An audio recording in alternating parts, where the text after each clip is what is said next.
Yo, what is up guys? Partywaffles here, and today I'm coming at you guys with a Frosty K Season 4 PvP guide.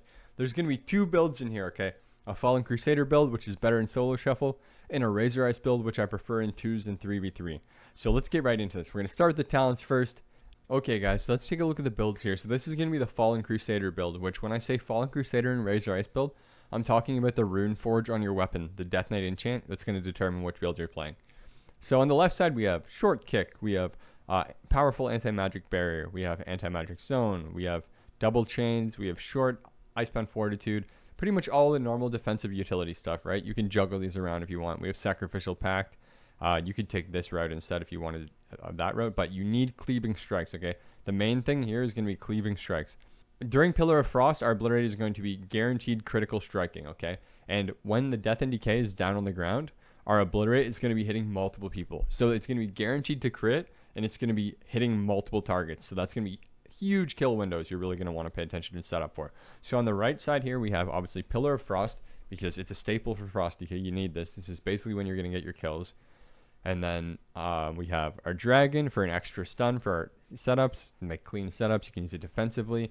We just have some Howling Blast damage here. We have Chill Streak. I don't have 2 points in Chill Streak at the moment. You could go a second point in Chill Streak if you wanted instead of Fatal Fixation.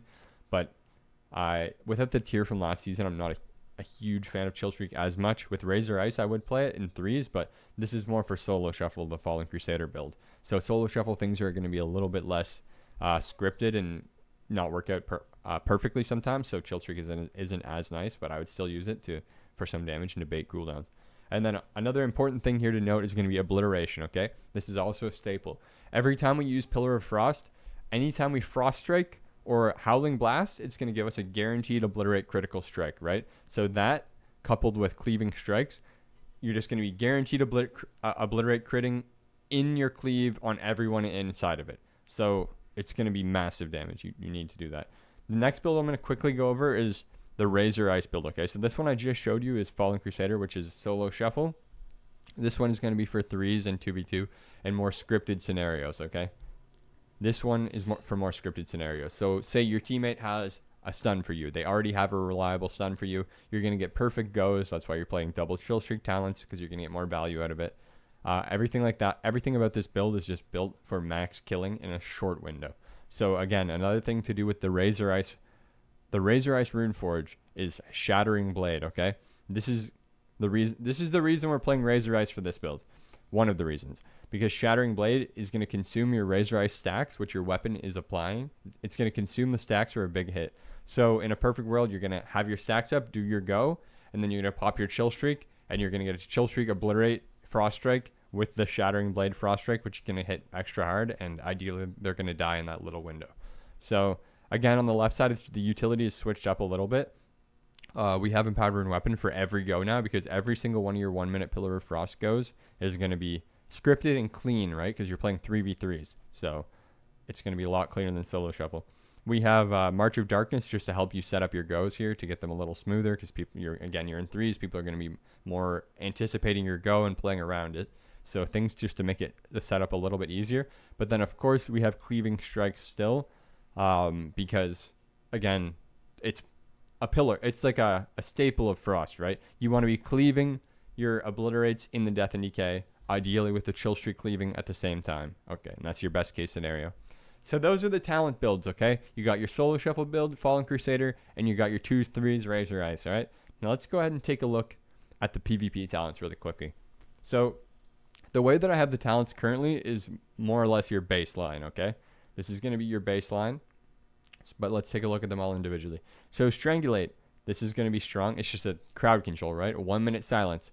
Your go is also 1 minute. Your pillar is 1 minute. Your blind is 1 minute. Your silence is 1 minute. Your trinket is 1 minute. Everything is 1 minute, right? So you essentially just stack all your 1 minute cooldowns together, get them in grip, blind, stun, silence out of the stun, boom, rinse, repeat, right? So silence goes perfectly with that. Let's just take it from the top though here. Death Chill, you could use this for an extra root if you wanted. I personally don't use it too much, but people do use it sometimes. It's not bad. Keep them in place for your Remorseless Winter, Dead of Winter stun. Delirium, this is nice into like mages or things with a lot of mobility, because you can cut their mobility of all their abilities, like blink and everything like that. Really nice to catch people. Shroud of Winter, it's pretty self-explanatory. It's decent into certain things to avoid CC. Dark Sim. So this one, you basically steal an ability. Okay, any ability that costs mana, you can steal. A Druid Cyclone, you could steal. So I would play this into Druids for their Cyclone if you want to. That's really nice. Anytime they get a precog, you just steal the Cyclone. Boom. Simple as that. Bitter Chill, you can use this just to reduce the haste of the enemy and also refresh your chains of ice pretty simply. So it's not bad. This is a good talent. And again, these talents, this is the one you're going to be flexing, okay? The talent on the far left is the one that you're going to be changing. The other two are more or less going to be baseline. Next, we have here Necrotic Aura. Or sorry, Rotten Wither. Never play this. Don't even worry about the talent. Just delete that from your mind. Don't even look at it. Necrotic Aura. So again, I play this for damage, right? This is going to be the highest damage talent that you could play in this slot. Bloodforged Armor, if you're fighting physical damage and you need to stay alive, that's going to be what's going to give you the extra edge to stay alive when you need to outside of kiting. So I would play this into double physical damage when you're going to be the target or be attacked at all. Spell Warded, you can AMS your teammate. You can have a shorter cooldown on your AMS, multifaceted useful ability. Dead of Winter is just, this turns your Remorseless Winter into a stun, right? So basically your Remorseless Winter is going to be a 30-second cooldown and it's going to have a stunning effect. So this lines up perfectly with these, right? So every Pillar of Frost, you're going to have your Remorseless Winter stun. And then every 30 seconds, you're also going to have it. So it's going to go Pillar of Frost, go with Remorseless Winter, do your go, big dam, get everything. 30 seconds later, you're going to have another stun. You're going to press it on cooldown. You're not going to have damage for it, but you're going to press it and stun everybody, maybe bait a trinket or something. And then 30 seconds later, you're going to have your real go again, and you're going to kill them. So that's basically the best case scenario you're going for there. And that's the PvP talents. So let's take a little look at the next thing here. Gearing, okay? So my gear is for Unholy, right? I've been mainly playing Unholy right now, but I will show you guys what it takes for Frost and tell you. So this is going to be the trinket for Frost, okay? We'll start with that. The trinket for Frost is going to be the on-use trinket. So that's the first thing. But as far as gear goes, you are going to use your tier set for Frost, okay? The tier set right here, you're witnessing right there. You're going to use the 4 set. So instead of me having 2 for Unholy, what I have right now, you're going to have 4, okay? You're going to use 4 of 5. The piece you're not going to use is going to be the chest, all right? As far as crafted items go, we're just going to have the crafted chest and we're going to have the crafted boots. All you do is go to the work orders to craft them. The embellishments that we're going to have is the blue silken linen, which gives you mastery above 90% HP, which is what we're going to have on our chest. And the boots are going to come with one already put on them, so you don't have to put one on that one. And that's the crafted items. So in terms of stat weight, it's going to be like this, all right? Versatility is going to be high, but you have an option for Frost. For Frost, you can run away a lot because you only really kill on Pillar of Frost, so you have the option of running away to negate damage. So you could play the same stats as Unholy, right? Like 40 versatility in combat, high mastery, and like 20-ish haste or something, around 20 haste. You could play that. Or you can drop your versatility a little lower and you can just beef up your haste and mastery and play Glass Cannon. But what I would do either is drop your versatility and go really high mastery. I'd go like 25 haste and really high mastery. Maybe even like 30 haste in combat and like as high mastery as you can. Or what I would do for my stat weights is what I did last season for Frost, is I just play the same as my Unholy gear. So I would play... This season, I would play about 40 verse and then about 20. Like, I have a lot of haste right now on this character just because of my axe. I'm not itemized quite properly yet. But I would go about 20 haste, about 40 verse, and then full mastery. So just try to get a sizable chunk of haste because that's going to let you get more obliterates out in your Death and Decay, right? On your Pillar of Frost. So the haste is nice, but then the mastery is what's going to make you hit harder. So just... You definitely want mostly mastery, okay? But again, the versatility, whether you want to go a normal amount or you want to drop it and go Glass Cannon, is all on you. So test those out a little bit, but I can assure you having a little bit of haste and then full mastery will feel really good. And then in terms of enchants and everything like that, let's go over them right now. So, we'll talk about gems. For gems, just get the gems that fit into the stats that I just told you, right? So if you're high verse already, drop some verse and go more mastery, right? So whatever gems fit. So for me, I'm using Zen Neltherite currently, which is 70 mastery, 33 verse, which is pretty good. But again, for Frost, if you wanted to drop the verse, there's gems that are 70 mastery, 33 haste that you could go instead, right? You can just cut the verse wherever you can cut it. You can cut it out of the enchants, you can cut it out of the gems, and you're going to lose a little from your 4-piece anyways, but yeah. So enchants, cloak, homebound speed, chest, sustained strength, or waking stats. Waking stats is going to be a little less tanky. It's going to be more stats, more damage. Bracers is going to be 200 speed. Weapon is going to be Fallen Crusader. For solo shuffle, remember, so the Shattering Blade build is going to be Razorice, right? Because you need the Razorice to apply the stacks for Shattering Blade. The Fallen Crusader build is going to be the non-shattering build. So Fallen Crusader, non-shattering solo shuffle, Razorice, 2s, 3s. Make sure you're using the Razorice enchant. As far as belt goes, it's going to be the Shadowed Belt Clasp. Legs is going to be the Fierce Leg Kit. Boots is going to be the Planesrunner Breeze. Gloves is going to be Mastery or Haste, depending on what your stats are looking like currently, right? It's most likely going to be Mastery. And then I showed you the trinkets already. In terms of gear, there's World PvP gear, which is this gear you're seeing right here. There's Conquest gear, which is this gear you're seeing right here. This gear, the tier set is converted to Conquest. This is the Conquest, right? The 528. And then there is some weapons. As far as gear goes, I think Conquest gear is uncapped on Tuesday. So Conquest gear is going to be the best, right? So get your 4 pieces of tier, get full Conquest. And then as far as weapons go, the Legendary is probably the best weapon. If you don't have this, get the Conquest weapon. If you can't get the Conquest weapon, get the World PvP weapon. So there's 3 choices. There might be a different one later in the season. I'm not sure if it actually is good or not, though, so I don't want to mention it yet. I mentioned it in the other video, but there's also a ring, too, okay? So there's a ring that does fire damage, and if you're using the Legendary Axe, it's kind of good. There's also a defensive PvE ring that puts up like a fire shield that heals you a bit. Both those rings are in the vendor in Valdraken, and you could take a look at those. I'm not sure if they're BIS or not yet. It's hard to say, honestly, this early, but yeah, I wanted to note those rings, though. But that's all you need to know for gearing, basically. So that leaves us, the only thing that leaves us with, so now that we know how to gear, that leaves us with doing damage. So doing damage as Frost is pretty simple, I'm going to be honest with you. It is pretty simple, but it's not easy, okay? So once you get the hang of it, it will become easy, but at first it's not. So let's go over the normal rotation first, all right? This is just normal damage. You're not doing your burst. You're not getting a kill. You're just kind of doing your damage. So all it consists of for your damage is, again, you're playing Dead of Winter, okay? So Remorseless Winter is a stun. So you're not just pressing it randomly. You're using it for your goes for a stun. So it's not just for damage. So the only things that you have for damage, for just damage, is Howling Blast to apply which you're only pressing to apply your dot, okay? The only time you're pressing this is to apply Frost Fever. Or if you get a Rhyme proc and it lights up, okay? That's the only time you're pressing this ability outside of your pillar. And now that you know that, this is Howling is only to apply your dot, and then what that leaves you with is 2 buttons, okay? Obliterate, Frost Strike. So to build Runic Power, you press Obliterate, all right? You press Obliterate to build Runic Power. See, Howling Blast lit up, we press it.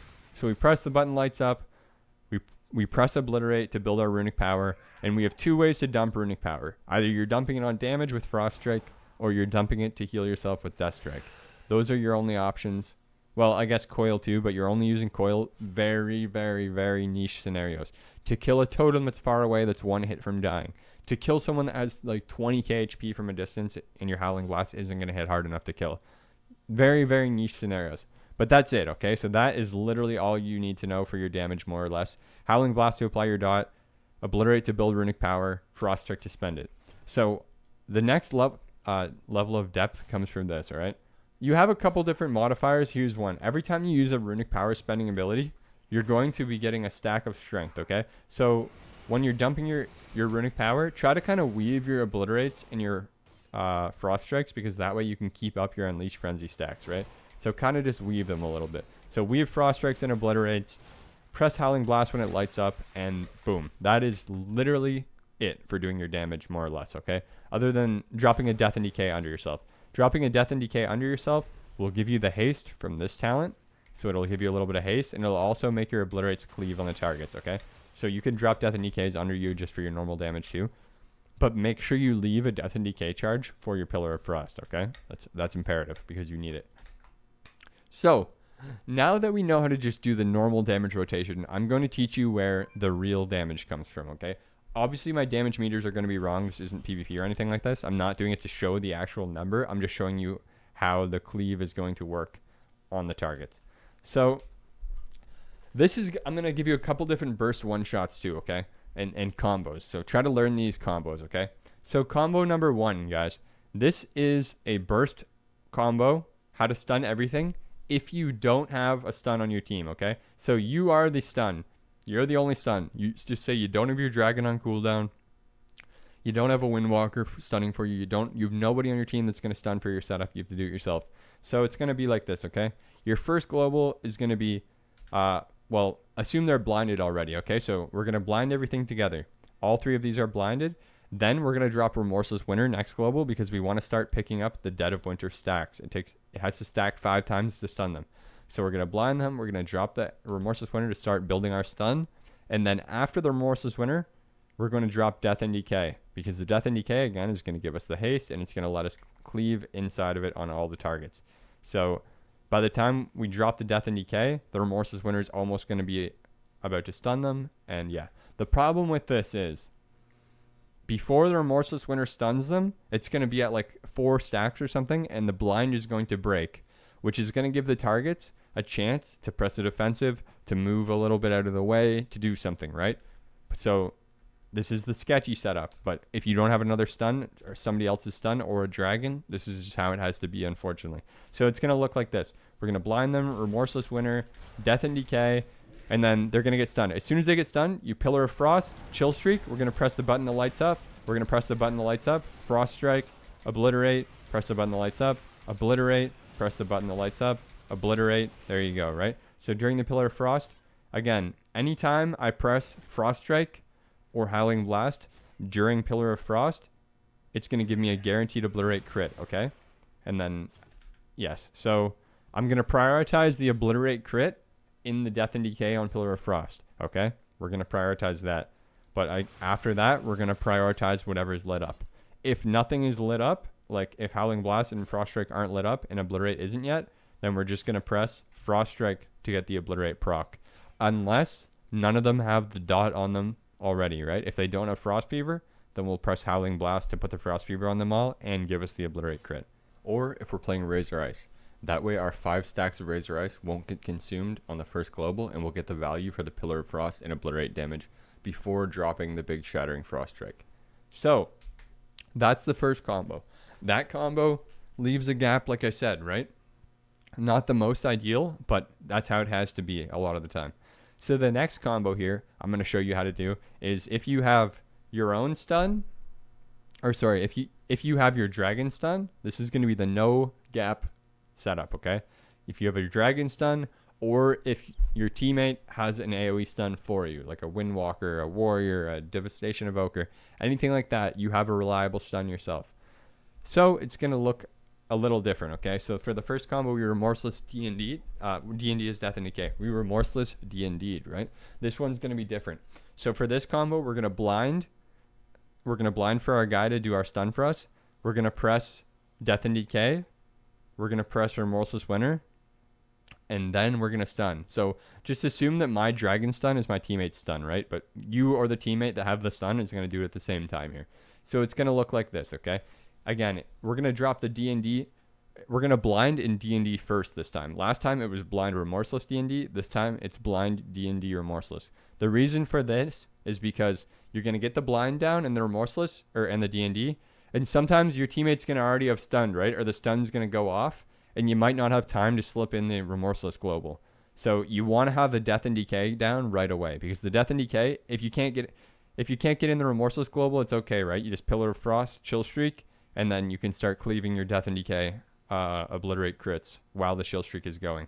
But in a perfect world, you'll get the Remorseless Winter down too, but it'll look like this, okay? So it's a blind, Death and Decay, Remorseless, and then you're going to Dragon, and then do the one shot. So it's going to look like this. This is how you don't leave a gap.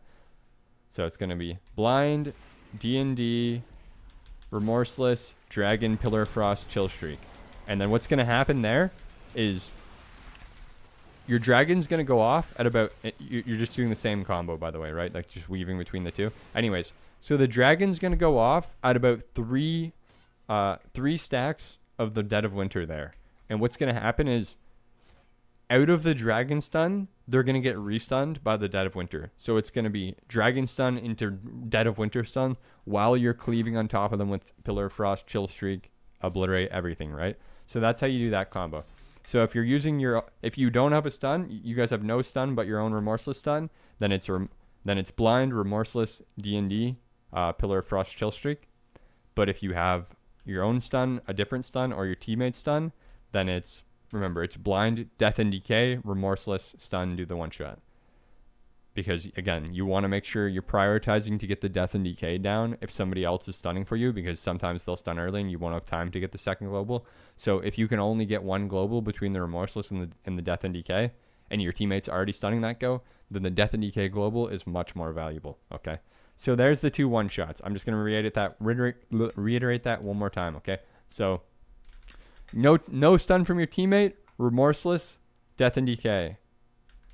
You have a stun from your teammate, it's going to be Death and Decay, Remorseless, stun. So Blind, Remorseless, D&D for yourself.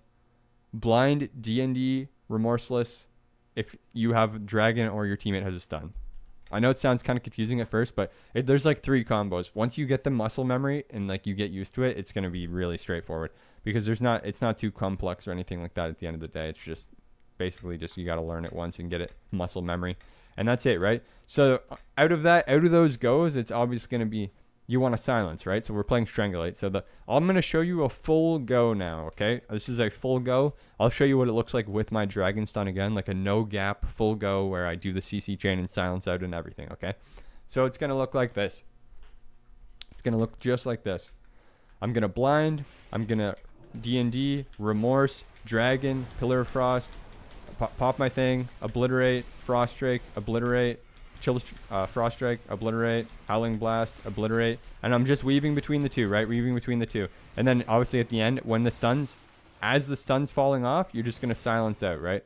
So you want to press your silence before the stun falls off the target, right? So after the dragon stun, they're going to get Remorseless stunned, and then you want to silence off the Remorseless stun. You want to not leave a gap, right? Like you want it to be Blind into stun, into stun, into silence. You want there to be no gap at all, because if there's any gap in between any of those, they're going to port away, walk away, use a defensive, anything, right? So that's the whole thing you're going for there. No gap. That's why in solo shuffle it's a little sketchier, because you can't really do clean setups with your teammates in solo shuffle because stuff's always on DR. But what you can do is just do your Remorseless go, right? Like this is pretend I'm in a solo shuffle. All right, drop my Blind, drop my Remorseless, D&D. There you go, right? And in solo shuffle or something, you don't always have to Blind first. I mean, it's nice because then they line up perfectly, but sometimes you can just sneak a Remorseless, right? Just press Remorseless, get like 2 stacks of them, 2 stacks already of the Remorseless, and then grip somebody in Blind, and then they're already closer to getting stunned, right? And yeah, and you can just use your Asphyxiate to stun the off target, or if you don't get someone in the go. But that's pretty much what it comes down to for Frost, right? It's just finding those windows, everything like that. A lot of the skill cap of Frost comes down to just like knowing who to kill, because you got to play based on cooldowns, right? So like you do a huge go in the opener on everybody, ideally, right? All 3.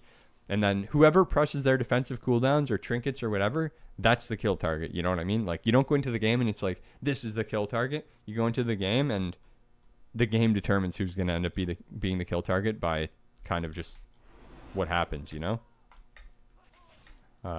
You got to play like reactive to things. All right, boys. Well, that's basically it. I tried to go a lot more in depth this time and help you guys out, teach you guys like the different combos and everything like that. But that's pretty much it, guys. So remember, Razorice 3v3, 2v2, Fallen Crusader for solo shuffle, and you should succeed. I've queued to #1 solo shuffle as Frost, literally doing this, so works for me. Should work for you. Learn the combos, learn the targets.